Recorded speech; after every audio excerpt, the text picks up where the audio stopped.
I wouldn't pick this up too.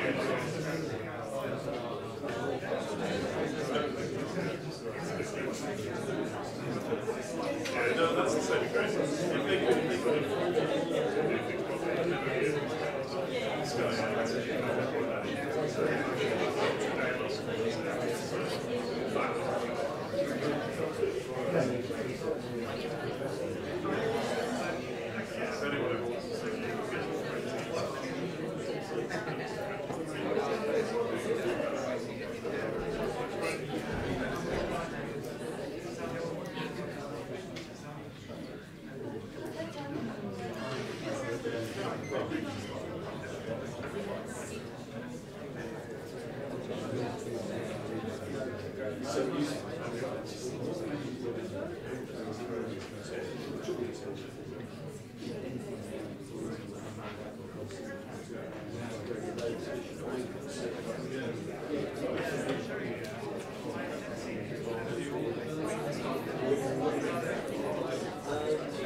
Okay, ladies and gentlemen, it's with huge pleasure that I welcome Professor Chris Lintott to deliver this evening's Web Science Institute Distinguished Lecture. Chris is Professor of Astrophysics and Citizen Science in the Department of Physics at Oxford University. And Chris began he's very rare in astronomy terms as somebody who was an amateur astronomer. And as a schoolboy, he said he got access to a cracking observatory at his school in Torquay, and in fact, or Torbay, I believe. And there it was, it's fantastic access to see the night sky and wonder and ponder how you might do science on it. And now he's in the privileged position of being able to do that science. Chris read natural sciences at Magdalen College, Cambridge, and then went to do his PhD at UCL on astrochemistry, the formation, apparently the abundance of sulfur around stars. And he's got a full 2-hour lecture on that, should you wish to hear it. But he offered it, actually, but I suggest we'll stick to the script here. He then spent some time as a fellow at Somerville College, Oxford, and then a period at the Adler Planetarium in Chicago, and now back as a fellow at New College and a member of the physics department. Now, growing up in Derbyshire as a young lad in the 60s, there were two programs I ever really looked at and looked forward to. One was, they were all in grainy black and white. One was Doctor Who and the other one was Sky at Night. And I continued to watch Sky at Night as the years rolled by. Patrick Moore, actually, for millions of people, an absolutely talismanic figure. But from 2000 onwards, a new face began to appear with increasing frequency. It was Chris. And eventually he became a co-presenter with Patrick Moore. And Chris just presented this informed, confident, and as a practicing astronomer, a different perspective across a whole broad sweep of astronomy. And it worked really well. So many of you will have seen him in that context. But actually what we'll hear about today is this work on citizen science. This has been really remarkable. Beginning in 2007, astronomers at the University of Oxford had built a site that enabled people to quickly learn the task of classifying images of galaxies. And the first project comprised a data set made up of a million galaxies imaged by the Sloan Digital Sky Survey. And far more images than could be dealt with by professional astronomers, a handful of professional astronomers. And within 24 hours of the launch of the site, they were achieving 70,000 classifications an hour. More than 50 million classifications were received by the project during the first year, contributed by more than 150,000 people. And we'll see those numbers have just kept growing, resulting in many scientific insights. How did this happen? Well, a lot of it was down to our lecturer tonight. But it also happens because of the emergence of a sort of collective problem solving, the creation of what we here in Southampton call social machines that integrate humans, machines and data at scale. And in the case of Galaxy Zoo, the researchers had built the world's most powerful pattern recognition supercomputer. As one of the co-founders said, it existed in the linked intelligence of all the people who had logged on to our website, and this global brain was incredibly fast and incredibly accurate. So we're going to hear more about that tonight and why it is exciting to all of us in science and engineering. Chris has a list of honours and prizes from the Royal Society's Cone Award for public engagement through to the Royal Astronomical Society's awards and awards from the American Astronomical Society. So I've been delighted to get to know Chris as a professional colleague and working together on the Social Machines project here at Southampton. And I know we're in for a treat tonight. Chris, you are most welcome to deliver tonight's Web Science Distinguished Lecture. Thank you.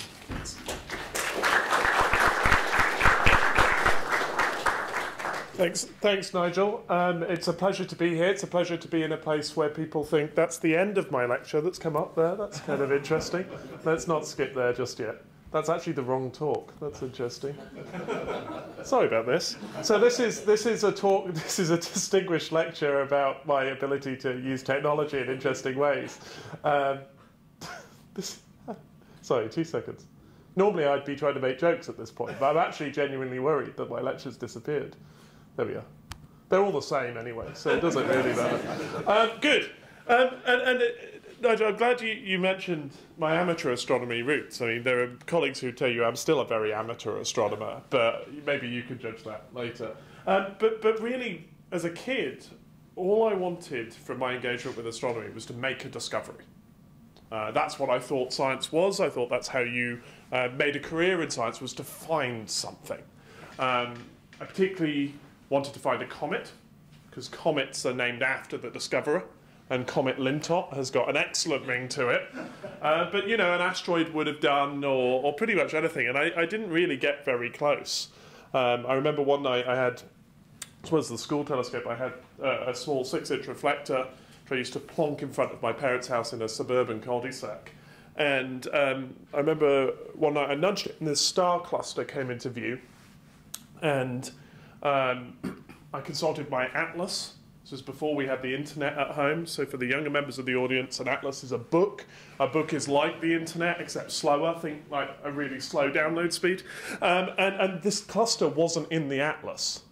And so I remember incredibly clearly getting a pencil and marking across and putting Lintott 1 next to it. Now, it turns out that a pencil. I obviously wasn't very confident. But Lintott 1 is also known as NGC 1981. It was discovered in 1820. So, but I still claim it as an independent discovery. But really, that was a coming of age, and I realised that I had to grow up. I had to go to university, I had to learn how proper astronomy was done. And at that sort of time, the kind of view of the universe that was sexy and interesting and exciting to astronomers wasn't of a single cluster or even a single comet, but our view of the universe had transformed into something like this. And this is an early map of our local neighbourhood. So we've gone up in scale. Each dot in this map is a galaxy. So this is a chunk many billions of light years across. We're down at the bottom of this wedge over here, and you can see there's the structure. You can see it's slightly embarrassingly human, or I've actually had pointed out to me this is like Mr. Tickle from the Mr. Men books because of the arms. This still comes up in conspiracy theories. But what we were beginning to realise, very strange conspiracy theories, but what we were beginning to realise was that the universe had structure on the largest scales. There are places in this map where there are lots of galaxies, and there are places where there are very few galaxies. And really, a first-order guess at what modern galaxy astrophysics is trying to do is to try and understand that structure. We went on from these primitive surveys to the time I was getting my PhD. We had data from something that Nigel mentioned, which is the Sloan Digital Sky Survey. Sloan is a 2-meter telescope in New Mexico, and it mapped the distance and the location of about 1 million galaxies. I've got about 500,000 of them here, and we're going to fly through Sloan's view of the universe. So I think I could probably make the lecture theatre dark for this. So we start on the Milky Way, and you travel outwards. And the first thing you notice, really, is that space is pretty empty. Okay, there's a lot of space in space. There are lots of gaps between the galaxies. But as you get further out, you begin to see this structure. I'm going to use Nigel's umbrella as a local point. But ignore this stripe, but this structure on either side is real. So this is the Sloan Great Wall. This is the largest thing that we know of, a few 100 million light years across, containing perhaps as many as 100,000 galaxies. And over here, though, you can really see this honeycombed structure, these voids, these places in the universe where there's very little stuff. As we get further out, the galaxies get redder. That's an effect of the expansion of the universe that's happened during the time that their light has been travelling towards us. And in a second, we'll stop and we'll rotate this, and you'll really see the honeycombed structure that I'm talking about. To get your sense, there we go, you see it there. And don't ignore the gaps, by the way. Those aren't real. Those are the modern equivalent of here be dragons, right? Those are the bits of the map that we haven't filled in yet.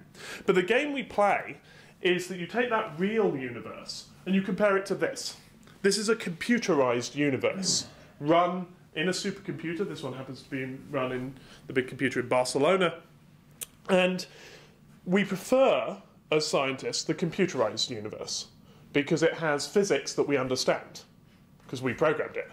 And so what you do is you roll your dice, you do Monte Carlo simulations or whatever, but you decide that you're going to live on one of these blobs, which is a galaxy, and then you pretend that you've got a Sloan digital sky survey, and you look at what the universe would have looked like in the computer.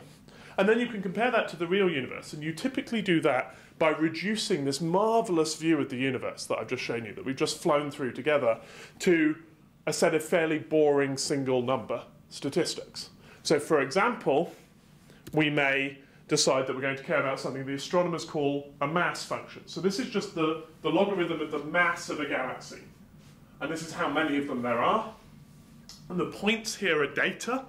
So the points are from Sloan, and the lines are from different runs of a computerized universe with slightly different physics. For those who aren't used to looking at astronomy, but perhaps come from other scientific fields, this is a good fit to data. We're very happy with the match between theory and experiment here. The lines are roughly the right shape, and that's pretty good. The Milky Way, our own galaxy, lives about here, and we get that particularly right, but there are problems. We get too many, in theory, big galaxies, and either too many or too few small galaxies. And so what I'm really trying, I'm not going to lecture about astrophysics particularly tonight, but what I really want to get across is that you can only go so far if your comparisons between computerized universe and real universe are crude enough to be reduced to a couple of numbers. What we have here is actually much more information about the universe, because when I look at the real universe, I don't just have to reduce everything to a blob with a particular mass. All of these galaxies that you see on this screen, all of them derived from the Sloan Digital Sky Survey, are the same mass. But they're very different, and they look very different. We have spiral galaxies, and we have elliptical galaxies, and we have ring galaxies, and we have warped disks, and we have galaxies that are merging, and we have confusing things that don't look like anything else. And it turns out that the shape of a galaxy tells you about its history. Okay, so if you know the shape of a galaxy, you know whether it's merged with other galaxies. You know when and where it's formed stars. You know whether it's taken on gas from its surroundings, and if so, when. And you know something about how its dynamics are operating. Disks are rotating, ellipticals have more complex orbits. And so the basic idea behind galaxies, behind our research, was that we wanted to get the shapes of galaxies for the million galaxies that were in Sloan survey, because then we could ask more sophisticated questions. We could set tougher challenges to the people with the computerized universes. We could say, don't just tell us how many galaxies the size of the Milky Way there are. Tell us how many galaxies that actually look like the Milky Way there are. Tell us how many galaxies share our history, and let's make those comparisons. It's a much more sensitive test of the physics. But the problem here is that this kind of pattern recognition is tough. Okay? We can see that these things are different, and we can start to categorize these images into their different types. But it's actually rather difficult to automate this process. So in the past, this wasn't a problem. In the 50s, we maybe had 100 or so images of this quality, nearby galaxies, and if you only got 100 or so images, there were a bunch of professional astronomers who wrote nice books that categorized these galaxies. And, so in the Lintott classification scheme, this thing in the middle would be an SB23C spiral or something. Insanely detailed classification schemes. And then Shadbolt may come along and say, no, that's an SBD spiral, and then we can go to conferences and argue with each other for the rest of our careers. It's a very pleasant way to spend an academic career. By the time we get to the 80s and 90s, we've got thousands of these things.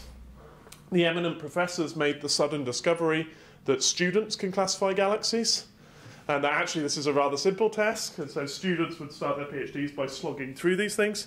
By the time we get to Sloan, when we have 1 million images, it's rather more difficult, and we know this because of a student called Kevin. Kevin Shawinski's first task as part of his PhD was to sort his way through 50,000 of these galaxies. And the first result of Kevin's thesis was that that's the limit. After that, a student will tell you where to stick the rest of your galaxies.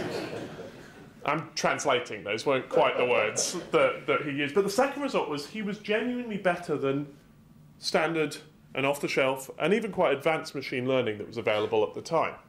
So people had spent theses trying to develop computer vision approaches to this problem that could be beaten by a student if you could persuade the student to look at the galaxies. So I came up with a novel solution and bought Kevin lots of beer, and then asked him to classify the rest of the galaxies, and that didn't work.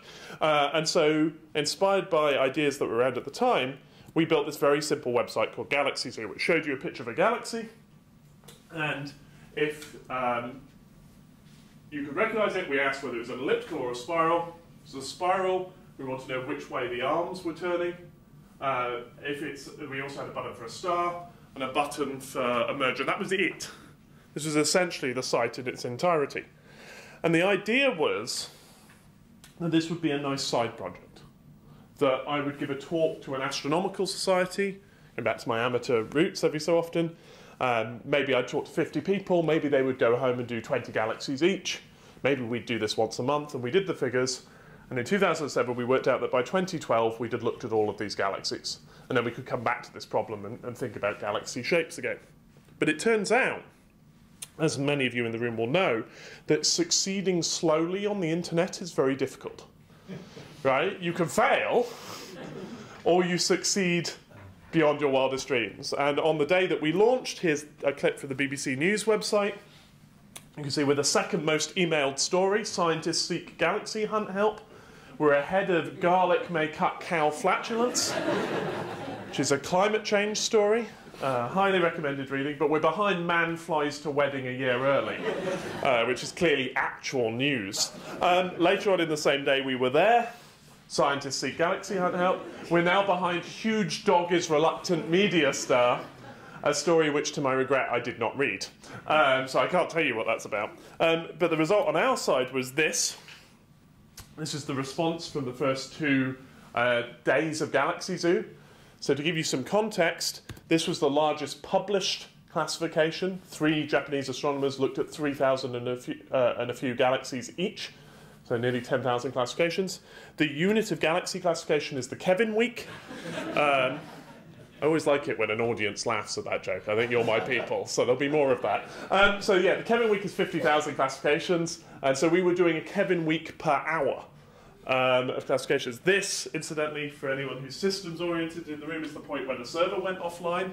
The server was in Johns Hopkins, Baltimore, which had happily been giving out these images to astronomers. We hadn't told their sysadmin that this was happening.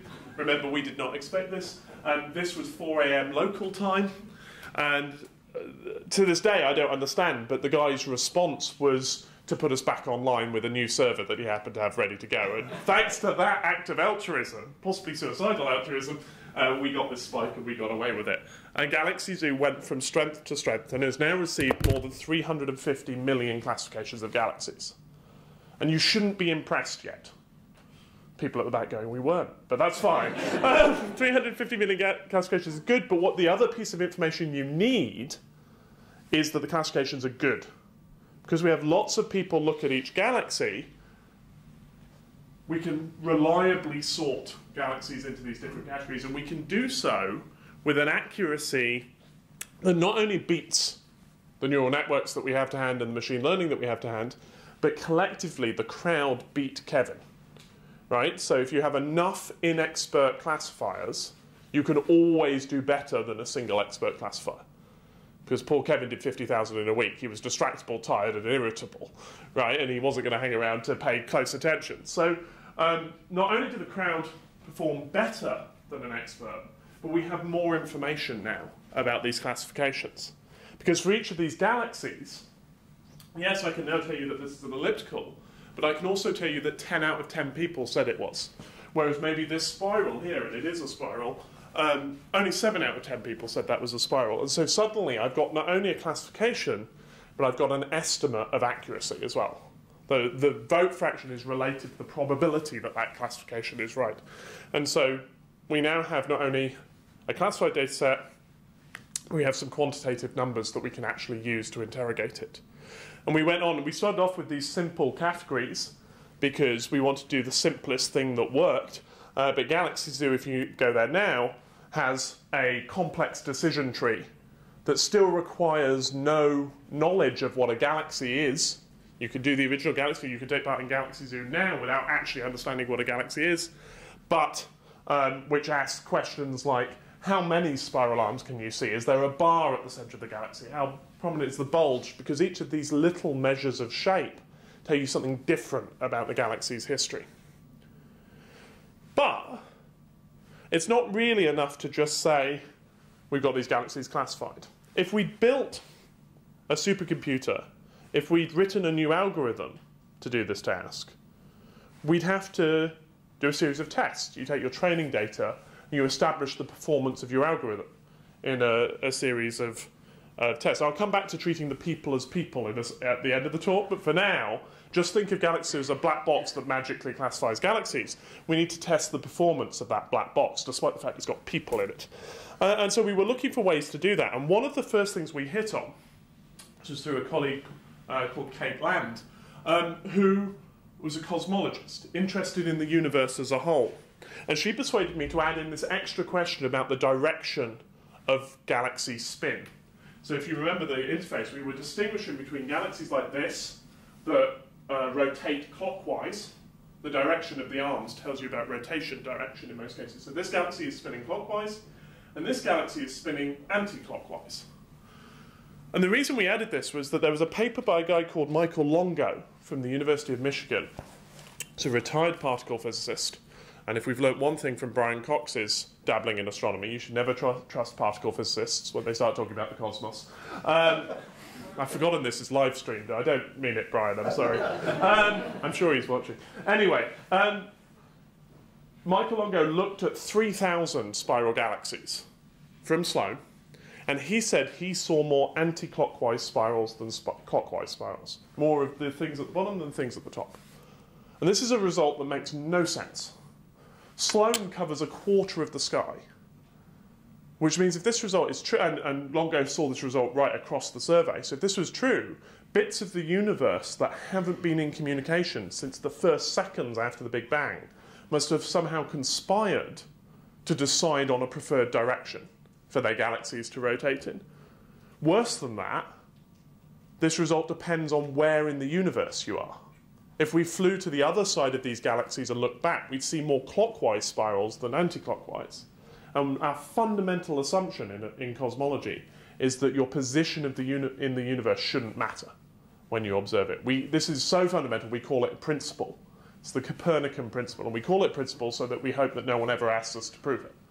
But you know, Longo only had 3,000 galaxies, and when you think about it, that felt a lot like tossing a coin once, getting heads and deciding that both sides of this coin were heads, right? There's no statistical power in just a few thousand galaxies when this is quite a subtle effect. So early in our history of galaxies here, we had 250,000 spiral galaxies. So we decided that a good test would be to make sure that this effect went away. And we found a robust statistical detection that there were more anti-clockwise galaxies than clockwise. For those who like the lingo, it was a 7 sigma detection. It's the most significant result I've ever had in anything. And so this is very exciting. We can destroy modern cosmology using classifications.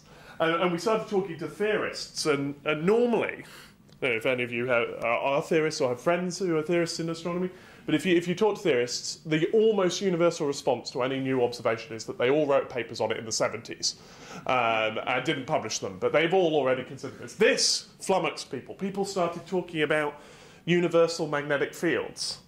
Always a sign of desperation when you're blaming magnetic fields. Or, you know, small universes the shape of a donut. You know, something that sounds profound but is nonsense. And so I was all for publishing a Nature paper, and saner heads prevailed. And before I was allowed to rush to the press or the journals, I still think we should have published this before we did the tests, but never mind. We just showed the mirror images of these pictures of galaxies to our volunteers without saying anything. We just flipped all of the galaxies. And if this result's real, we should now expect more clockwise than anti-clockwise galaxies. But we still got more anti-clockwise galaxies. So it's not the universe that's odd, it's us. All right, there's something about the way we perceive these things that makes it easier to see spiral arms when they look like this than when they look like this. And the closest thing I've got to an explanation is something called the ballerina effect. So I want you to imagine you're looking down on this dancer. How many of you see her rotating clockwise? There's also an exercise in peer pressure. How many of you see her going anti-clockwise? Okay, so first of all, it's odd that we don't agree. Secondly, how many people have seen a switch? A few people. If you want to see a switch, if you wave your head like that, makes no difference, but it amuses me. Anyway, the point is that what's happening here is that your brains, I love this slide because I could be saying anything at this point because none of you are listening because you're all trying to make the thing switch. But if for those who are listening, what's happening is you're interpreting a two-dimensional image in a three-dimensional world. And there are two solutions to that, and your brain makes different decisions about how to put this flat image into our three-dimensional world. And it has a bias about how it does so. And if you take lots of people and lots of time, there's a preferred direction here. We think we're seeing the same sort of thing with still images. But we could account for that because we had so many galaxies and because we had the statistical rigor, and we were able to adjust for it and prove that the universe was sane and that there's no preferred direction of spin with spiral galaxies. I'll put it up again at the end. Now, at this point, if I was giving a colloquium to a bunch of astronomers, I would go into a long and detailed description of the 100 or so scientific papers that the Galaxy Zoo team and others have published using this data. It's been a huge success, and it's been a huge success for open data as well, because we've shared our results, and there are now many more people using our data in the literature than there are mentioning Galaxy Zoo, which I see as a success because it means these are being used as normal astronomical results. People don't feel the need to point out that there are people involved in this process.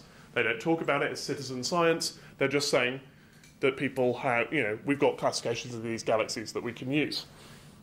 But there's an unexpected side effect to having lots of people look at your data, something we should have anticipated, which I think is even more interesting. And that is that you have an ability to look for rare objects. And you can do that in two ways. One is that there are some kinds of rare objects that we expect. This is a spiral galaxy. It's what we call a flocculent spiral, which I tell you mostly because flocculent is fun to say. I recommend using it in everyday conversation.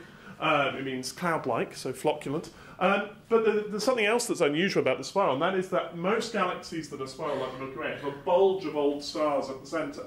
And this one doesn't. And about 2% of spiral galaxies don't have a bulge at the centre. They turn out to be interesting because they are guaranteed merger-free. If this galaxy had merged with another galaxy, as we think lots of galaxies do, then stars get kicked up out of the disk and they go into this bulge. And so I can use galaxies like this as a laboratory to study what happens if a galaxy can evolve without a merger, thus to understand what happens when galaxies collide and how that affects their populations.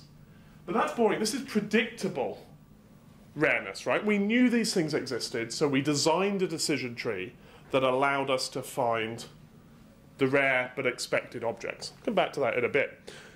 The really exciting thing comes when you think not about a collective of people looking at an image, but you start to think about individual classifiers looking at an individual image. So let's take a typical Galaxy Zoo user, pictured here.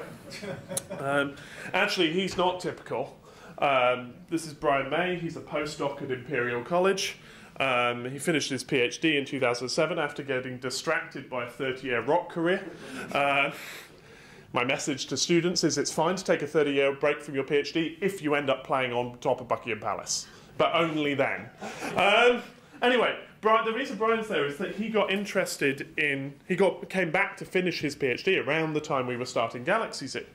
And he was a mate of Patrick Law's, so I got to know him a bit, and I taught him how to use the web for modern astronomy, essentially. There was this thing called Google, and there are other search engines that are available. And you could look for papers. You didn't have to go to a library anymore. And in return, Brian publicised Galaxy Zoo to his fans, creating a permanent bias in the musical taste of our volunteers. But one of the people who responded to that call was this woman. This is Honey van Arkel. And Honey is a Dutch school teacher who was the first person to see this. And I think this illustrates the advantage of having people look at your data. Because if you're a neural network, an actual computerized neural network, this isn't a metaphor, right? If you're a neural network designed for galaxy classification running in a computer, and you're really good you might get that this is a spiral galaxy. There are arms here and here, there's a bulge at the centre, this is a boring elliptical. And if you're a human, you want to know why there's a strange blue blob in the image. And if you're Kevin, or a student who's been set the task of classifying galaxies, my bet is you give this maybe 3 seconds of consideration before you go on to your 437,000th galaxy or whatever, you just keep going. But if you're a citizen scientist, if you're a volunteer, you're at liberty to be beautifully distracted and to wonder and to investigate these things. And so that's what Hanny did. She turned up on our forum asking about this object. She called it, and apologies to any Dutch speakers in the audience, a voorwerp, which we thought was a technical term, so we adopted. And so this thing is known in the literature as Hanny's voorwerp. It turns out to mean thingy. Or object, more politely. And it's a fascinating thing. So this became a detective story. In fact, the story of the voorwerp is actually the kind of thing I thought astronomers did way back when I was a kid, because we found a weird thing. We pointed lots of telescopes at it. And what we discovered, here's the Hubble Space Telescope image, by the way. So never mind the changing colours. We make these colours up in space all the time. At this point, it looks like an angry Kermit the Frog, I think, or a Romulan battle cruiser, depending on your epoch and frame of reference. Anyway, this thing's fascinating. The first thing we found out about it is that it's at the same distance as that galaxy. So it's 300 million light years away, which means it's big. It's galaxy size. The second thing we found out about it is that it's hot. It's composed of hot gas heated to about 50,000 Kelvin. So about, what's that? That's 10 times the surface of the sun, to give you a meaningless but impressive sounding comparison. And the other thing is it's got no stars in it. And so the question is, how has it been heated up? And the answer, we think, is that this galaxy has been disrupted by a merger. Materials flowed down onto a black hole at its centre. We know most of these galaxies have big black holes at their centre. The way that works is you can generate jets that shoot out at right angles to the disk, and this thing has been zapped by a jet associated with activity due to the black hole, a kind of observation we didn't know was interesting. And we've been able to follow this up because we can read off the history of the black hole by looking at the voorwerp at different distances. And while we were doing that, our black box that does galaxy classification decided that this was rather fun.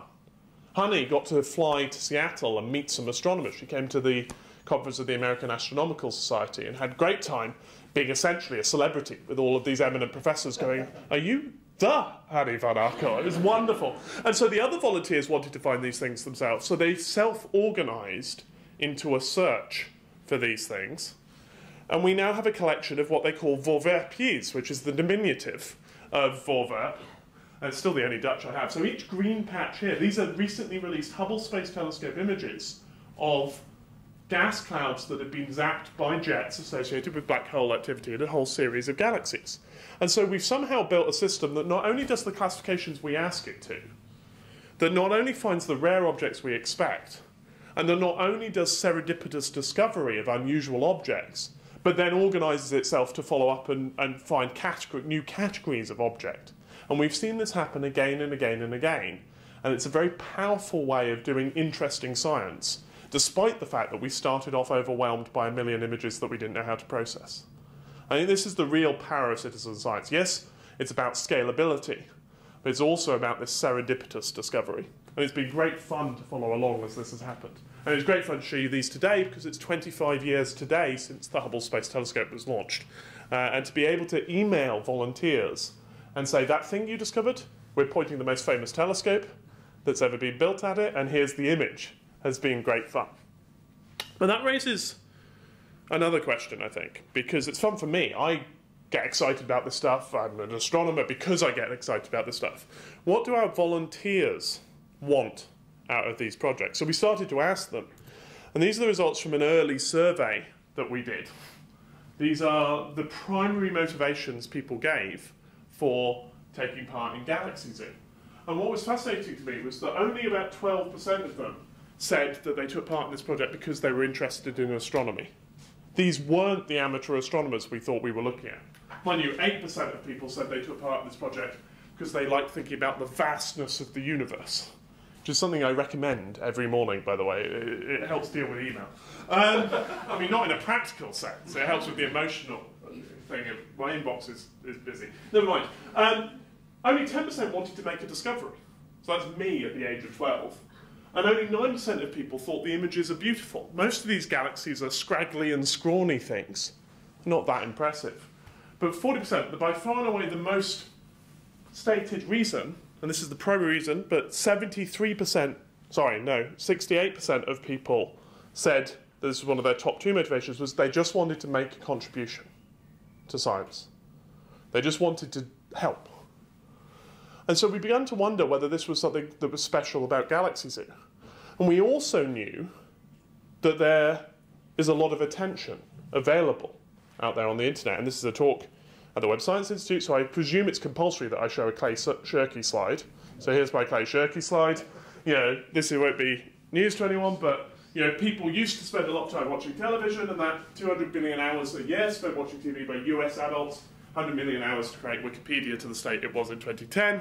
And then, of course, you can make a facetious game comparison as well. So the Angry Birds consume 16 years of human attention every hour. So imagine if Angry Birds was a scientific experiment into porcine equine behaviour, or porcine avian behaviour. Angry Horses is a whole different game. Porcine avian behaviour, and sorry, it's been a long day. Porcine avian behaviour, then we get a lot of science. And I'm not really claiming that we can harness all of this for science. We can have an argument about gamification in these projects later if anyone wants to. But what I'm saying is that there's a lot of attention, and capturing a tiny fraction of it does you a lot of good. And that we therefore don't have to worry about using up our volunteers. And so we could build a whole host of projects. And so that's what we did. Went from Galaxy Zoo to the Zooniverse, which is a platform that's supported now 44 separate projects. And so let me give you an example of the kind of problem that we've been able to tackle. Because it turns out that not only astronomers have got this problem of having acquired so much data, and we don't know how to process it. So this is a picture taken from a camera that was placed by a friend of mine called Tom. Tom is a penguinologist, that's how he describes himself. And he used to go to the Antarctic and count penguins.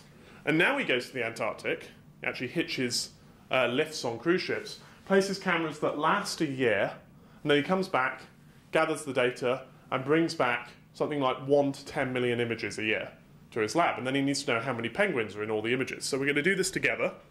So this is an easy one. So just shout out, how many penguins are in this image? Oh, I'm disappointed. Usually somebody gives a non-integer value to that question. But 3 will do. I see why you said 3. That's fine. So now you're warmed up. I'm going to give you another random example. As soon as you've counted the penguins, just shout out, and I'll buy a drink for the first person to get this right. Ready? Go. Lot. Yes, there you go. That's the correct answer. Now, this is not a tractable citizen science problem, but most of these pictures actually look like this. And that's doable, right?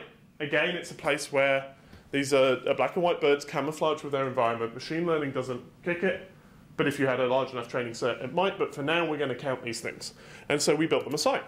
So that site's called Penguin Watch. Its original name was Penguin Hunters, but we were persuaded that that wasn't the right vibe.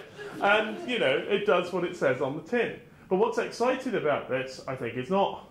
I mean, the penguinology is also exciting. That's a whole other lecture, even more obscure than sulfur around early stars. But we can take the same machinery that we use to do this, and we can look at data that looks like this. This is the cross-section of the ATLAS detector, which is one of the 4 detectors that sits at the Large Hadron Collider at CERN. And these people are the people with the biggest big data problem in the world. More than 99.999% of the data generated by the Large Hadron Collider never hits a hard drive. It's filtered by a set of predefined criteria that essentially the physicists have set to say, only give me the things that are interesting, that allow me to test my theories. But there may be other things that are slipping through the net. If something completely unexpected happened at the LHC, if a new kind of particle that no one was anticipating was produced, you'd see that only as an absence. You'd see a loss of energy. And then you'd have to rerun the experiment to try and find out what was causing that, unless you could find it in the tiny proportion of data that they save randomly. And a project called Higgs Hunters looks at things like this and teaches people the rules so that you can determine whether this is interesting or not. Now, I'm an astronomer. I've already had a go at particle physicists at least once, so I don't know. But we have tens of thousands of people who are taking part in searching through this data. And I find that fascinating because this project will almost certainly fail. Right? The odds are there's nothing in this data, but if people find something, it will win at least one Nobel Prize. And so A, we've got to work out how to split the Nobel Prize money between 100,000 people, and B, I think it's interesting that our citizen scientists are willing to take risks with their time that professional scientists are not. We can do riskier, wilder, more unusual things because these are volunteers who understand that not that they're playing, but they're gambling with their time. And I find that fascinating. And I also like the fact that these two sites, in their first incarnations, differed only by 6 lines of code. And so what we've built is a platform for citizen science. We call it Penalties. It launches next month, and it has a WordPress-like interface that will let you build your own citizen science project so that we don't have to.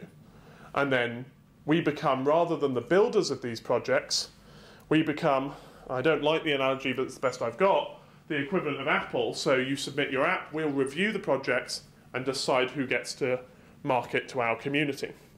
And what that does is it will open up a huge host of opportunities. I'm getting at least 2 emails a day from scientists with good ideas about how to use our crowd. But it will also free us up to do more exciting and interesting and unusual things that we don't understand how to do yet. And I want to spend the last 15 minutes just talking about some of those directions that we might go in. One of them was indicated by a recent project we ran called Snapshots SuperNova. And Snapshots SuperNova, which ran in conjunction with BBC Stargazing Live, used data from a telescope in Australia. Lives in this dome in a place called Siding Spring. It's a telescope. It's a survey called SkyMapper. And what SkyMapper does is it just scans the sky every night and looks for differences. And so some nice data that we got from SkyMapper is this. This is a reference image of a galaxy. You can see it's the spiral. This is just a nearby star in the Milky Way. And then on the night that we ran this project, this is what it looked like. And you can see that something has appeared. And this is just a subtraction of this versus this. And you can see that this is impressive because this thing, it turns out, is in this galaxy, but it shines as brightly as this star that's a factor of 100 billion closer. This star is in fact outshining the whole galaxy, which has about 300 billion stars in it. It's what we call the supernova. It's the end of a massive star's life. And these things are beloved of astronomers because if you get the right type, you can measure the expansion of the universe. But you have to be quick. And so we had a telescope in Australia which fed us data, went through a set of filters, so machines took out all the boring stuff where nothing had changed. Our volunteers found this thing and said this is an interesting one, distinguishing it from thousands of artifacts and flubs that were in the data. And in Chile, Heather Campbell from the IOA in Cambridge, the Institute of Astronomy in Cambridge, was standing by with this telescope, which despite being built in the 70s is called the New Technology Telescope. Never name anything new, particularly not New College. Anyway, the New Technology Telescope followed up, was able to confirm the distance, and we had a paper out in a few hours. And so we could do live science. But at the minute, we could do live science because we had a TV program with 2 million viewers telling people to go and do this. Right? We had a large crowd who were engaged. There are other times when you might have that. We've built a disaster relief project, which we're calling the Planetary Response Network, partnering with a company called Planet Labs, so that we'd be able to get near real-time imagery down to about the 5-meter resolution of places that have been affected by hurricanes or typhoons. And we know from aid agencies on the ground that what they want is real-time information about which buildings are still standing, which roads are passable, even where refugee camps have been set up. And so you can imagine a call to arms, internet-enabled crowd, live satellite imagery, and the ability to combine classifications. We have all those pieces, and we're in the middle of running a test. You can join in by going to the site to show the aid agencies what we'll be able to do. And just as we will only run a Zooniverse project when the scientists actually want to use the data, we won't put this live unless we know there's a use for it on the ground. But we're close to being able to do that. But those are exceptions. We're mostly going to be in a regime where we don't have a megaphone that can reach millions of people and say, we want your help right now. In fact, I keep having this recurring nightmare that looks a bit like this. Well, it actually looks a bit like this. So the machines are going to overwhelm us again. This thing in the top right, you can tell it's in a nightmare because the little figures of astronomers are naked. But this is the Large Synoptic Survey Telescope. It's as big as the biggest telescopes in the world today, but it's going to do the same kind of job that Sloan did. So it's a survey telescope. And all its data is going to be open. So if you just wanted the images that will flow from LSST, you'll get about 35 terabytes a night. To put that in a different context, if I just subscribe with my mobile phone to alerts that tell me whenever anything has changed, I'm going to wake up to 2.5 million text messages every night. And some fraction of those will need human intervention. So how do we build a system that copes with LSST? Because it's coming. This is the top of a mountain in Chile being leveled to make way for this telescope, which is now under construction. Well, we've begun to think about this. And to show you what we're thinking, we're going to use a program called, a project called Space Warps, which looked for distant galaxies of a particular type. It looked for lens galaxies that have this sort of arc feature here. So we're looking for small blue arcs in the background. These are galaxies whose light has been bent by its passage near a foreground galaxy. These are sort of nature's telescopes. They let us look deeper into the universe. And what's nice about these is you can simulate them really easily. So we can put synthetic, we never call them fake, but fake lenses into the data set, and then we can record whether people find the fake ones or not. And in fact, we can give feedback to people based on whether they do. And then you can start to categorize your crowd. So this is 50 random Space Warps volunteers. This is the probability that they say there's a lens, one of these rare galaxies, when there is, and the probability they don't when there isn't. And you see what you want is most people to be up in the top right. We call these astute users, these people who get things right. Down here, we have a few, let's call them obtuse volunteers, right? And the first thing you realize is that these people are just as useful, right? If somebody is wrong all the time, and you know they're wrong all the time, they provide precisely the same amount of information as somebody who's right all the time. You can use this in your daily lives as well, but it's particularly useful on the Zooniverse. But you can also think about the other axis. So the people who are over here are optimists. They tend to get right, they tend to believe that something's there. And the people who are over here are pessimists. And so you can start to think about how you might target tasks to different people. So if I've got something, and I think there might, and 3 people have looked at it, and I'm beginning to suspect that there's a real lens there, why don't I deliberately show it to a pessimist? And if they say there's something there, then my confidence in that classification shoots up. On the other hand, if I've got something, 2 people have said there's nothing there, I'm about to say, okay, we're done, I should probably show that to an optimist and just check that even an optimist can't see anything there. And you can actually do this programmatically. It's a difficult computational problem in its own right. Think about the combinatrix. We have tens of thousands of people, hundreds of thousands of images, millions of classifications. So solving rigorously the task of who should see what next is difficult, but that's fine. It's on archive today. Nigel, you can just download it. Because I'm going to move on.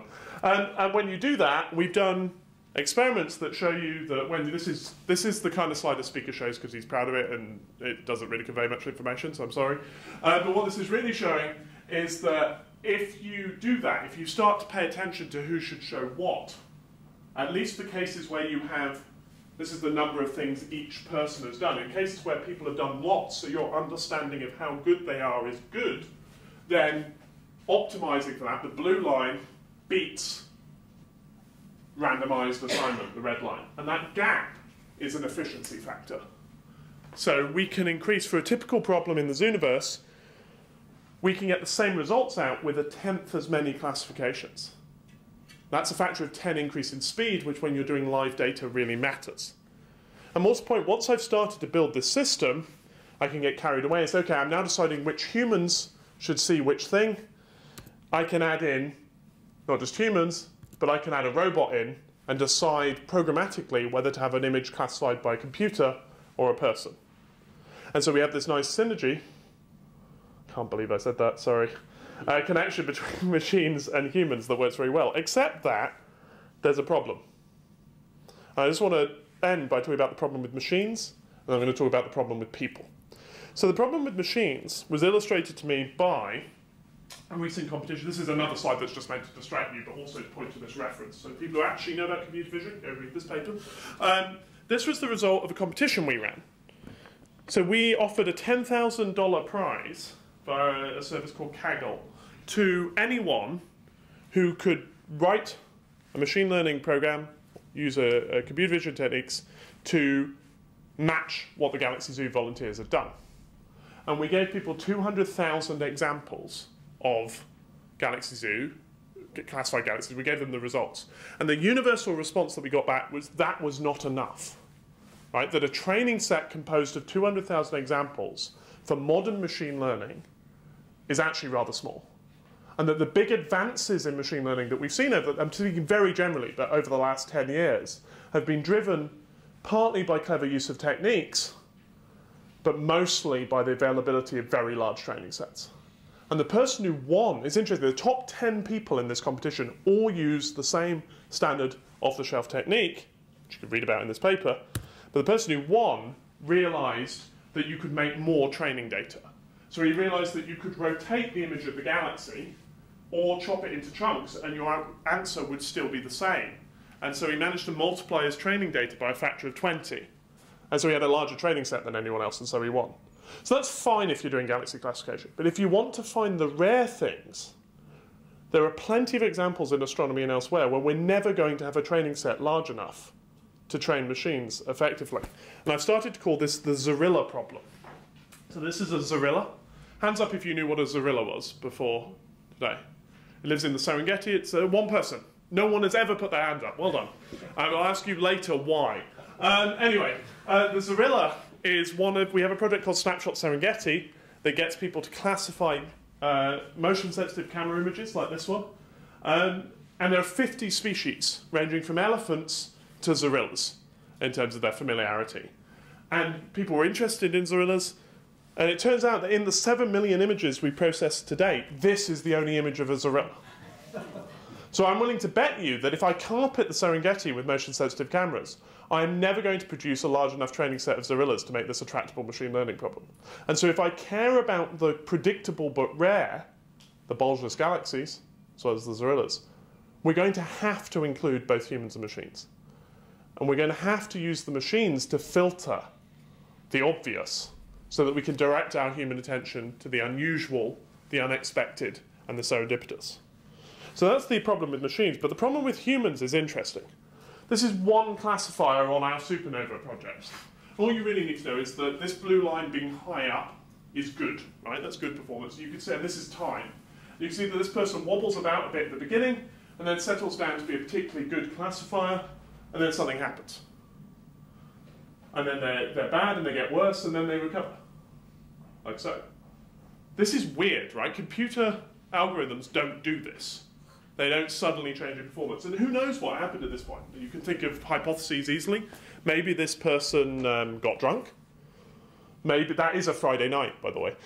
Maybe this person gave their login to somebody else. Maybe they just made a decision about what they were supposed to be doing. So we have to worry about this human ability, which is what we value, but to suddenly change our minds about a task, to move beyond the boundaries of a training set. And worse than that, we have to worry about, as some of you are demonstrating, we have to worry about holding the audience and keeping people's attention. So these are images from a project called the Milky Way Project. And they are the images after which people did most work. Right, so if you see one of these, they're kind of beautiful, they're star-forming regions in our galaxy, you're incentivized to go on and do much more. These are the images where people did least work, and they're either confusing or they're empty, but yet I need them classified. So I actually need to mix into my task allocation algorithm. I need to decide not only what the most efficient route is, I have to decide what the most interesting route is. And those two things are often in tension. If Nigel is the best person in the room to classify faint fuzzy galaxies, but is in it because he likes to look at the interesting images, and I build a routine that systematically feeds him the faint fuzzy galaxies, he will leave. And then I go to my second best classifier and feed you the fate of the galaxies until you leave, and then the third best. And I've built a system that will systematically drive people away. And so we have to worry not only about human abilities, which we can measure, but also human attention. And it's actually worse than that, because I think there's a bigger problem here. I want to end with this big problem. It's symbolized for me by this image. This is, of course, the front of the National Gallery in London. And big museums like this one have made a huge effort to be more open to all sorts of audience, particularly in the last 20 years. Trying to diversify away from, frankly, people like me, educated, middle class, white, male, going to these events. But there's a problem which the museum world calls threshold fear. And it's the idea that you won't go into this gallery, no matter what's going on inside it, unless you believe you can get something out of looking at a painting. And that might be amusement, or it might be education, or it might be a deep understanding of 15th century Flemish painting. It doesn't matter, but you have to have accepted the idea that you're going to get something out of this. And we have this problem with citizen science. At the minute, we're reaching the people who believe that they can make a contribution to science. And our task, which we have no idea how to do, is to change the site so that we reach people and convince them that they can make a contribution. The contribution we know they can make because I can measure it when they don't think of themselves as scientists and they don't think of themselves as able to make a contribution. It's a hideously complicated problem, and this whole thing has taught me that galaxies are simple, at least compared to people. Thank you very much.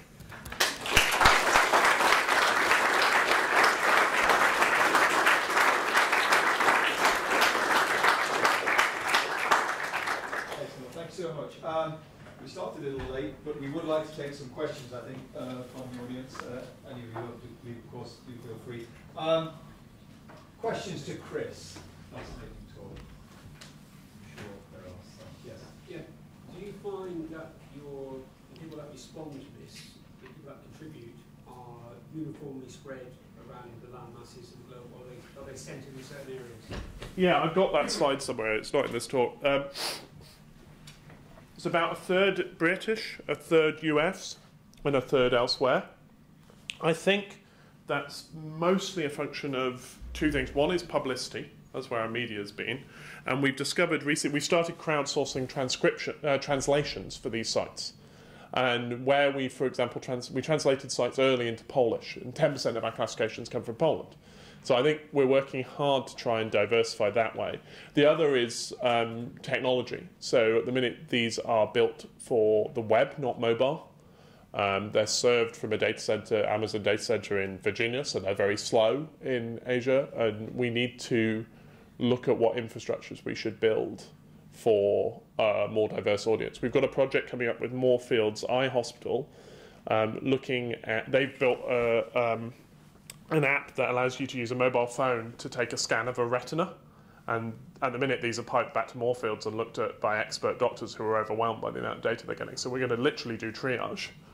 And I think for that project, we really strongly want to reach an audience in the place where the patients are. That's right, yeah. Yeah, exactly. So language is part of it. And I think, these things are set. Most of our traffic these days comes because people tell each other about what they're doing. So my guess is we won't seriously get large numbers of Indian and Chinese classifiers until we have Indian and Chinese scientists building their projects on the platform. It's much harder for me to go and reach that community. Would people be put off if they knew whether they were obtuse or pessimistic or optimistic? I'm sure they would. And we've argued about, so we do give micro feedback. So at the point where you see a synthetic image, I will tell you whether you've done well or badly. So you do get some idea of whether you're doing well. And I can show you that is effective because I love questions that let me go to slides I skipped. This is the number of classifications versus the skill.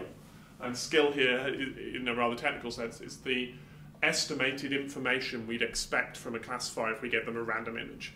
And so you know this must be working because there's no one here, right? No one does loads if they're terrible at it. So either those people are leaving or they're getting better. We've resisted giving people a total score.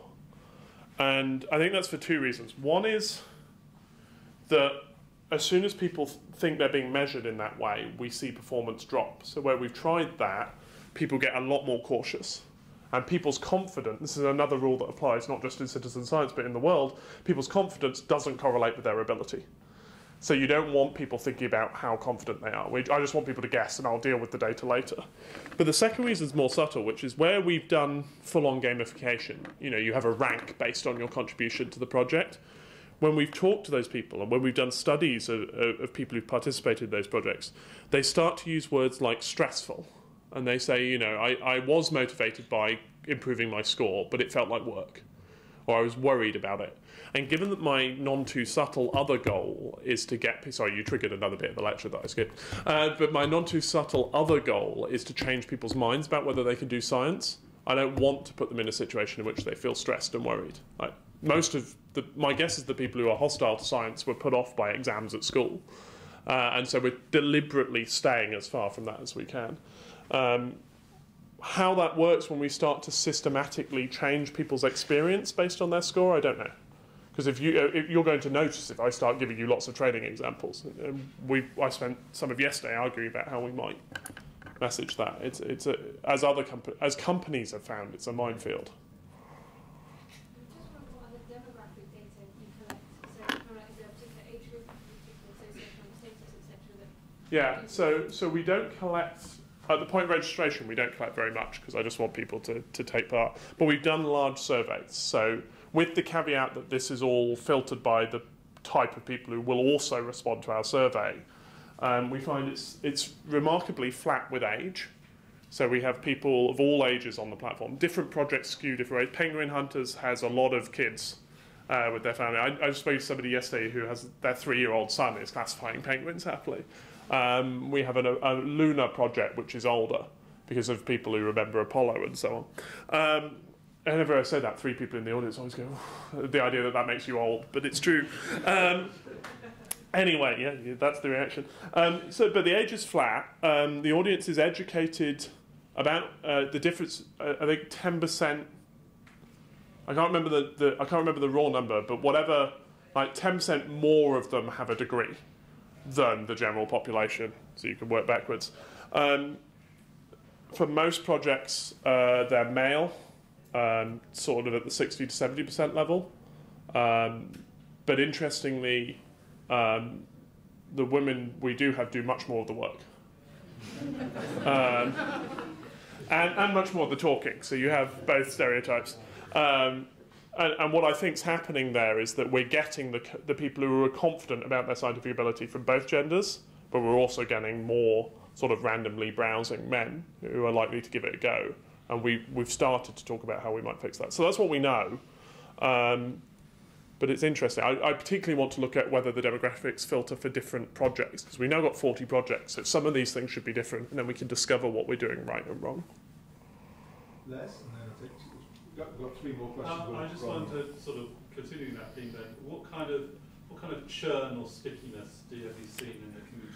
Yeah, so I've got a whole pile of numbers in another talk that I'll send to you if you're interested. But a typical Zooniverse user comes back to a project twice in the first week, and then we don't see them for a while.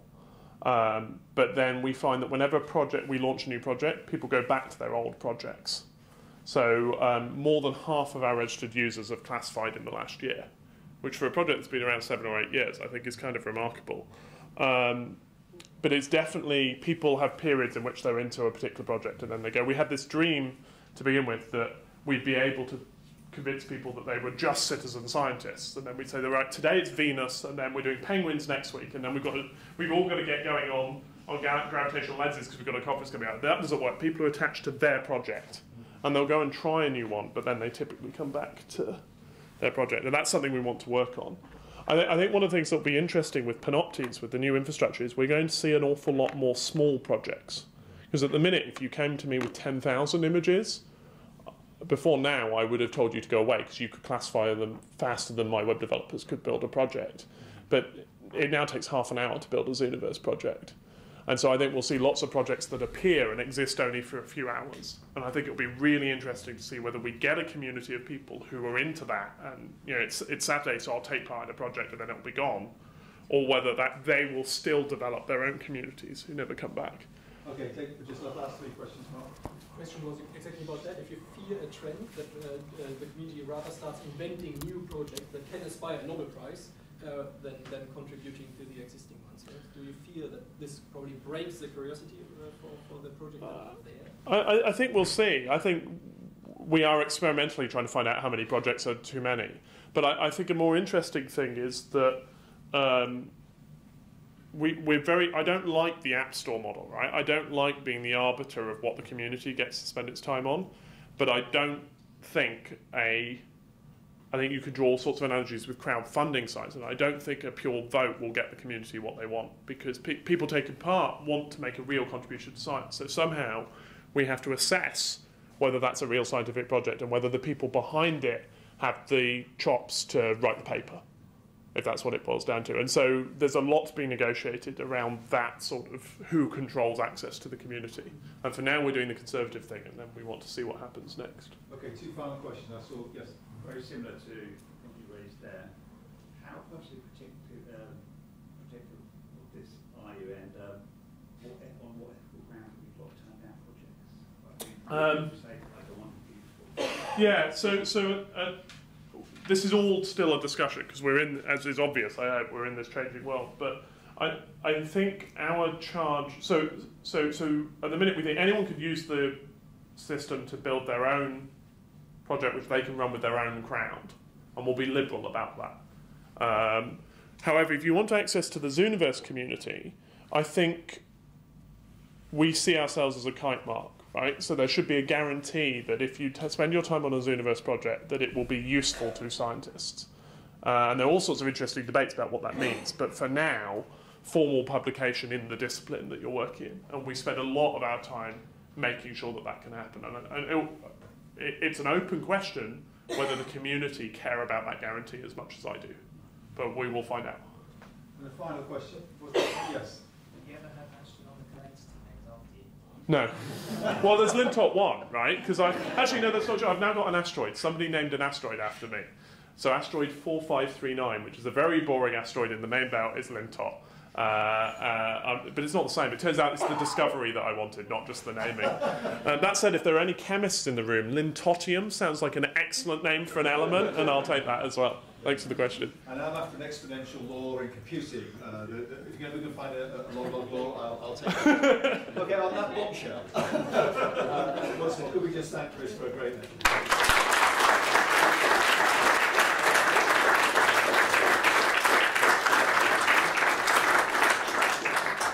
And there's a subset who will be having the pleasure of taking dinner with Chris. Hopefully you know who you are. And